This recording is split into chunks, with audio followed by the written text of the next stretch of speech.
Hi పిల్లలు, రంగురంగుల ప్రపంచంలోకి వెళ్ళడానికి రెడీనా? ఈరోజు మనం వినబోయే కథ పేరేంటో తెలుసా? తెలివైన చిలుక. ఈ కథలో ఒక చిలిపి చిలుక, ఒక జిత్తులమారి వేటగాడు ఉన్నారన్మాట. మరి వీళ్ళిద్దరిలో ఎవరు గెలుస్తారో చూసేద్దామా? హలో బుజ్జి స్నేహితులారా, నేనే మీ కావ్యాని. ఈరోజు మీకోసం ఒక అద్భుతమైన కథ మీకు ఖచ్చితంగా నచ్చుతుంది. అటువంటి కథతో వచ్చేసానన్నమాట. సరే, కథలోకి వెళ్లే ముందు మిమ్మల్ని ఒక చిన్న ప్రశ్న అడుగుతాను. మీరేమనుకుంటున్నారు?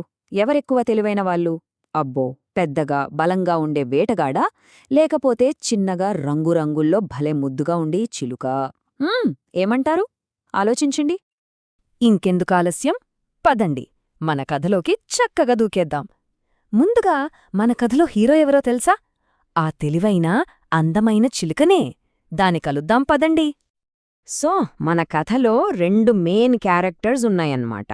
ఒకవైపు చూడండి, మన చిన్న రంగురంగుల చిలుక. అది ఎంత తెలివైందో అంత చురుకైంది కూడా. దానికి స్వేచ్ఛగా అలా ఆకాశంలో ఎగరడం అంటే అబ్బో ఎంత ఇష్టమో.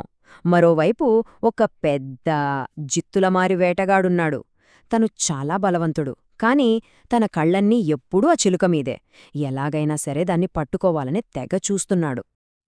ఇప్పుడు కథలో ఏమైందంటే, ఆ జిత్తులమారి వేటగాడున్నాడు కదా, తను ఒక పెద్ద ప్లాన్ వేశాడు. ఆ చిలుకను ఎలాగైనా పట్టుకోవాలని ఒక ఉపాయం ఆలోచించాడు. ఏంటా ఉపాయం? చూద్దామా?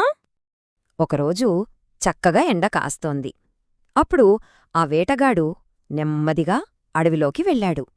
చుట్టూ చూస్తున్నాడు, ఎక్కడుందాని ఆ అందమైన చిలుక కోసం వెతుకుతున్నాడు. అది కనిపించింది. వెంటనే దాన్ని పట్టుకోడానికి తన దగ్గరున్న వలను రెడీ చేసుకున్నాడు. అయ్యయ్యో, చూసారా ఏమైందో? పాపం, మన చిలుక ఆ వేటగాడి వలలో చిక్కుకుపోయింది. దాన్ని రెక్కలు కూడా కదల్లేకపోతున్నాయి. ఇప్పుడు ఎలా? అది ఎలా బయటపడుతుంది? దాని పరిస్థితి ఏంటి ఇప్పుడు? కాని మన చిలుక చాలా ధైర్యవంతురాలు తెలుసా? అది అస్సలు భయపడలేదు, ఏడవలేదు కూడా. వెంటనే ఈ కష్టం నుంచి ఎలా బయటపడాలి అని ఆలోచించడం స్టార్ట్ చేసింది. అది తనలో తాను ఇలా అనుకుంది, చాలా ధైర్యంగా. నా శరీరం ఈ వలలో బందీగా ఉండొచ్చేమో, కాని నా ఆలోచనలకి, నా తెలివికి ఎవరూ అడ్డుకట్టవేయగలరు. నా మెదడు ఇంకా స్వేచ్ఛగానే ఉంది అని గట్టిగా అనుకుంది. ఇప్పుడు చూడండి, ఆ చిలుక ఎంత అద్భుతమైన ప్లాన్ వేసిందో.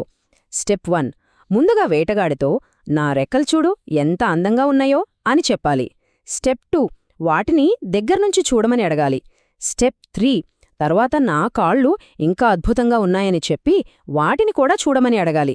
ఇక ఫైనల్ స్టెప్ 4, అతను అలా వాటిని చూస్తూ పరధ్యానంలో ఉన్నప్పుడు ఫుర్రమని ఎగిరిపోవాలి. వావ్, ఎంత తెలివైన ప్లాన్ కదా! ఇంకేముంది, చిలుక వెంటనే తన ప్లాన్ను అమలు చేయడం మొదలుపెట్టింది. ఆ సాహసమైన ఎస్కేప్ ఎలా జరిగిందో మనము చూసేద్దామా? రెడీయా? చిలుక చెప్పినట్టే ఆ వేటగాడు ఆశగా దాని రంగురంగుల రెక్కలను చూడటానికి దగ్గరకు వంగాడు.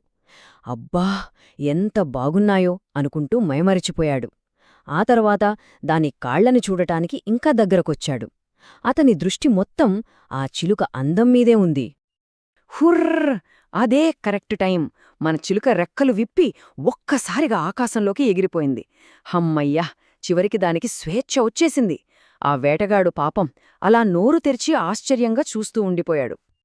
అబ్బా, చూశారా ఎంత తెలివిగా తప్పించుకుందో మన చిలుక?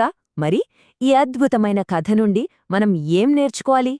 ఇందులో మనకు ముఖ్యమైన పాఠమేముంది? మళ్ళీ మనం ఫస్ట్లో అడుక్కున్న ప్రశ్నకొద్దాం. చెప్పండి చూద్దాం. అంత చిన్న చిలుక అంత పెద్ద బలమైన వేటగాడి నుండి ఎలా తప్పించుకోగలిగింది? మీకిప్పుడు ఆన్సర్ తెలిసిపోయి ఉంటుంది కదా? అవును, దాని తెలివితేటల వల్లే. తెలివి అంటే అదే మరి. ఎంత పెద్ద సమస్యొచ్చినా భయపడకుండా మన బ్రెయిన్ ఉపయోగించి చురుకుగా ఆలోచించి దానికి ఒక సొల్యూషన్ కనిపెట్టడం. మీరు కూడా క్లాస్లో కష్టమైన సమ్మొచ్చినప్పుడు ఇలాగే ఆలోచిస్తారు కదా?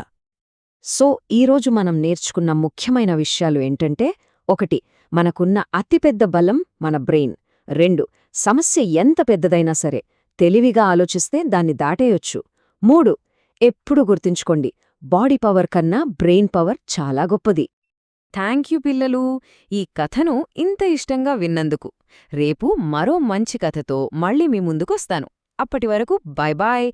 ఈరోజంతా ఆనందంగా అల్లరిగా గడిపేయండి.